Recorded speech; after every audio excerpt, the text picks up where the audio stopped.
నారా లోకేష్ గారి చొరవతో రీసెంట్ గా ఇండియాకి చేరుకున్నటువంటి కువైట్ లో అంటే దుబాయ్ వెళ్ళి ముఖ్యంగా అనేక మంది ఏజెంట్ల ద్వారా మోసపోయి ఇష్టం వచ్చినట్టు వాళ్ళు పంపించేసి అక్కడ చాలా ఇబ్బందులు పడి వాళ్ళ తర్వాత వాళ్ళు అక్కడ నుంచి రాలేక అక్కడ ఉండలేక బ్రతకలేక చావలేక అన్నట్టు ఉండే పరిస్థితుల నుంచి మొన్న ఒక వీడియోలో మనం సోషల్ మీడియాలో బాగా వైరల్ అయింది, మనందరికీ తెలుసు. శివ అని ఒక ఆయన మదనపల్లికి చెందిన వ్యక్తి, అన్నమయ్య జిల్లాకి సంబంధించినటువంటి వ్యక్తి.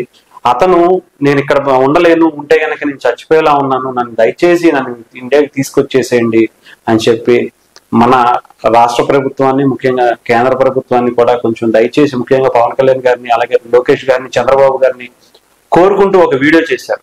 వెంటనే దానికి లోకేష్ గారు అక్కడ ఉన్నటువంటి ఎన్ఆర్ఐ టీమ్స్ కి దానికి పంపించి ఇతను ఎవరు ఏంటి అని తెలుసుకుని వెంటనే అక్కడి నుంచి తీసుకొచ్చి ఏర్పాట్లు చేశారు. విత్ ఇన్ 1 వీక్ లో ఆయన మళ్ళీ ఆయన ఫ్యామిలీతో కలిసి ఉన్నటువంటి వీడియో కూడా ఇప్పుడు షేర్ చేశారు.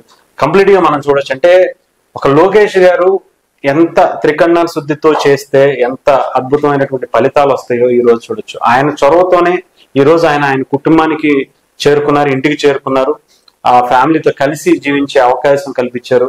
ఇక్కడ కూడా ఆయనకి మళ్ళీ హెల్ప్ చేసి ఏదైనా ఉద్యోగం కూడా చూస్తానని కూడా టీడీపీకి సంబంధించిన వాళ్ళు చెప్పారట.